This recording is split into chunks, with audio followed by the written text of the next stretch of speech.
Thank you, Yusra. Thank you, BORDA, CEWAS, and the British and the Swedish Embassy for organizing this and supporting it. It's a pleasure to be here. I think after Jacob's speech, I think I need to change mine. You have already covered what is innovation, what are the issues facing Jordan, so let's move to the next speech. So how many of you think that he or she is creative? Hands up. No creative people? Okay. And how many think they are innovative? Same, or are they the same people? Are you confused? Anybody confused? Okay. And do we have any entrepreneurs here? Okay. So, creativity is about the creation of new ideas, possibilities, imaginations.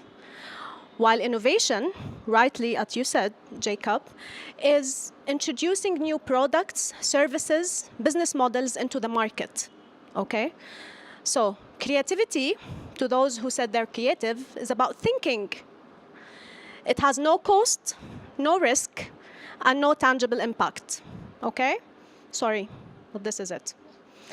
Innovators, on the other hand, do take risk, they invest, they seek funding, it has a cost, because eventually you have to add value and make something better for people in the society. So innovators are doers, creative people are thinkers.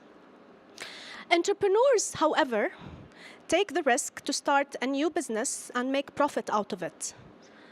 For entrepreneurs to be competitive, they have to be innovative. If you cannot innovate in entrepreneurship, then you lose it after a while. You have to continuously innovate. So innovation is a process.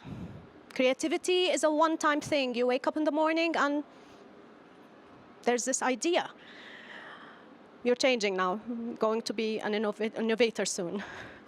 So how can we enable more innovation? Innovation is a process that starts with researching the problem and the solution, moving to proof of concept, prototype development, testing the solution, and then you move to commercialization and scale up. So innovation can be social. It can be driven by a social need. It can also be scientific, where it is based on scientific research and moving it towards the development of a prototype and then a product introduced in the market. It can be technological, deploying technology to resolve a problem or improve people's lives. Regardless of the type of innovation, it has to result in a value added in the community. It has to improve lives, and it has to create productivity in the market. So, how many now think they are innovative? Whoops, less hands. So how can we enhance innovation? Let's talk about Jordan or the Arab world. What are the enablers that need to be in place in a la-la land to enhance innovation? My view is we need 5 enablers. 1, education, culture, and capacity development. If we want to prepare our pipeline of innovators, we need to introduce new tools in the education system. We need to introduce critical thinking, experimentation, and we need to make them understand more about local challenges and local needs. Our kids need to be more sensitive towards community and local problems. Changing culture. My dream is that failure becomes the road to success.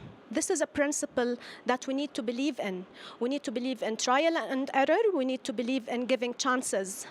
And it's okay to fail once and twice and more. Eventually, we will succeed. 2, enabler number 2, is the infrastructure. Innovators need spaces. They need platforms, real-life platforms, where they can test their ideas, demonstrate them, and then improve them. It is a difficulty in Jordan. We do have lots of nice platforms that are closed rooms with PCs. Okay? Innovators need more. They need real-life field spaces to demonstrate their ideas. 3, policy and regulatory structure. As Jacob correctly said, we do not have laws and regulations that enable innovation in Jordan. But we also don't have lots of advocacy done by the community in Jordan to introduce those laws and regulations. I do believe that we need to work on proper advocacy and push the government to issue such laws and regulations. We have innovators and entrepreneurs anyway, but it's good to have those policies and regulations so that we can enhance the speed through which innovation happens in Jordan. So how many now? 4? 4 is access to finance. Again, financing innovation is different from financing SMEs, startups, or any other projects. Those who provide access to finance need to develop mechanisms that are suitable for the type of innovation and the stage of innovation. Today, there was a launch of the Jordan Innovation Startup and SME Fund. It's a great start. It has $98 million. Nevertheless, we need to wonder, do they cater for the whole life cycle of innovation? Shoman Foundation is an example of another entity that is non-for-profit, but also contributes to supporting innovation through different grants schemes. And 5 is my favorite. It is the ecosystem collaboration. It's the people in this room coming together for a joint vision, but also to ensure that they complement each other and not replicate each other.